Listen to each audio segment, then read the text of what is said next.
ఓం శ్రీ మాత్రే నమ. ఓం గురుభ్యో నమ. ఓం శ్రీకృష్ణాయ నమ. అందరికీ నమస్కారం అండి. తేదీ మే 5 ఆదివారం, క్రోధి నామ సంవత్సరం, చైత్రమాసం, కృష్ణపక్షం, ఉత్తరాయణం, వసంత ఋతువు, తిథి ద్వాదశి, నక్షత్రం ఉత్తరభద్ర. ఇవాల్టి మేషం నుంచి మీనం వరకు రాశి ఫలితాలు చూద్దామండి. మొట్టమొదటిగా మేషరాశి.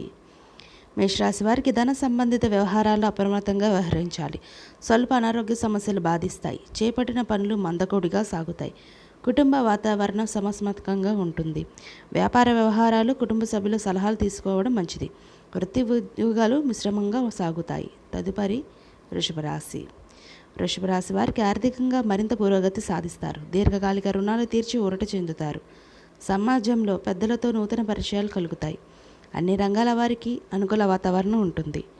విలువైన వాహనాలు కొనుగోలు చేస్తారు. ఉద్యోగస్తులకు పదోన్నతి కలుగుతుంది. తదుపరి మిథున రాశి. మిథున రాశి వారికి ఇతరులతో తొందరపడి మాట్లాడడం మంచిది కాదు. వృత్తి ఉద్యోగాల అనుకూలత పెరుగుతుంది. నూతన గృహ నిర్మాణ ప్రయత్నాలు వాయిదా వేస్తారు. స్థిరాస్తి క్రయ విక్రయాలు మందకొడిగా సాగుతాయి. బంధుమిత్రుల నుండి ఊహించిన వివాదాలు కలుగుతాయి. ఆధ్యాత్మిక చింతన పెరుగుతుంది. తదుపరి కర్కాటక రాశి. కర్కాటక రాశి వారికి వృత్తి ఉద్యోగాల్లో అదనపు పని భారం నుండి ఉపశమనం లభిస్తుంది. బంధుమిత్రుల నుండి వివాదాలు చెందిన సమాచారం అందుతుంది. గృహమున విందు వినోదాది కార్యక్రమాలు నిర్వహిస్తారు. వ్యాపారాలు మరింత ఉత్సాహంగా సాగుతాయి. సంతాన విద్య విషయాలపై దృష్టి సారిస్తారు. తదుపరి సింహరాశి. సింహరాశి వారికి స్నేహితుల నుండి శుభకార్య ఆహ్వానాలు అందుతాయి. ఆర్థిక పరిస్థితి అనుకూలిస్తుంది. నిరుద్యోగులకు నూతన అనుకూలత వాతావరణం ఉంటుంది. వృత్తి వ్యాపారాలు విస్తరిస్తాయి. ఉద్యోగులకు అధికారుల ఆదరణ లభిస్తుంది. కుటుంబ సభ్యులతో ఆధ్యాత్మిక కార్యక్రమాల్లో పాల్గొంటారు. తదుపరి కన్యారాశి.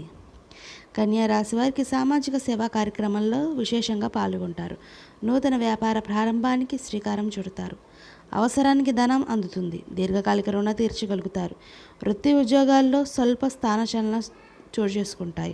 దూర ప్రయాణాలు లాభసాటిగా సాగుతాయి. తదుపరి తులారాశి. తులారాశి వారికి నిరుద్యోగులకు పెద్దల అనుగ్రహంతో నూతన అవకాశాలు అందుతాయి. వృత్తి వ్యాపారాల్లో కీలక నిర్ణయాలు తీసుకుంటారు. మిత్రులతో ఉన్న వివాదాలు పరిష్కరించుకుంటారు. దూర ప్రయాణాలు వాయిదా వేయడం మంచిది. ఆరోగ్య విషయంలో స్వల్ప ఇబ్బందులు ఉంటాయి. తదుపరి వృశ్చిక రాశి. వృశ్చిక రాశి వారికి గృహమున సంతాన వివాహ శుభకార్య ప్రస్తావన వస్తుంది. సమాజంలో ప్రముఖుల నుంచి అరుదైన ఆహ్వానాలు అందుతాయి. ధన సంబంధిత వ్యవహారాలు కలిసి వస్తాయి. ప్రయాణాల్లో వాహనాలు నడిపే విషయంలో అప్రమత్తంగా ఉండాలి. వృత్తి ఉద్యోగాలు సానుకూల వాతావరణం ఉంటుంది. తదుపరి ధనుసు రాశి. ధనుసు రాశి వారికి సేవా కార్యక్రమాలు నిర్వహిస్తారు. వృత్తి వ్యాపారాలు రెట్టించి ఉత్సాహంగా సాగుతాయి. సంతాన విద్య విషయాలపై శుభవార్తలు అందుతాయి. దూర ప్రాంత బంధువుల మిత్రుల ఆగమన ఆనందాన్ని సంతోషాన్ని కలిగిస్తుంది. నిరుద్యోగ ప్రయత్నాలు సఫలమవుతాయి. అన్ని రంగాల వారి నుండి ఆదాయం అందుతుంది. తదుపరి మకర రాశి. మకర రాశి వారికి పాత రుణాలు కొంతవరకు తీర్చగలుగుతారు. దూర ప్రాంత బంధువుల మిత్రుల నుండి అందిన సమాచారం ఆశ్చర్యాన్ని కలిగిస్తుంది. ధన పరంగా ఇబ్బందులు ఎదురైనా అధిగమించి ముందుకు సాగుతారు. వృత్తి వ్యాపారాల్లో సొంత నిర్ణయాలు చేయడం మంచిది. సంతాన ఆరోగ్య విషయంలో అశ్రద్ధ మంచిది కాదు. తదుపరి కుంభరాశి. కుంభరాశి వారికి చిన్నటి మిత్రులతో కొన్ని విషయాలు వివేదిస్తారు. తల్లిదండ్రుల ఆరోగ్యం విషయంలో అప్రమత్తంగా వ్యవహరించాలి.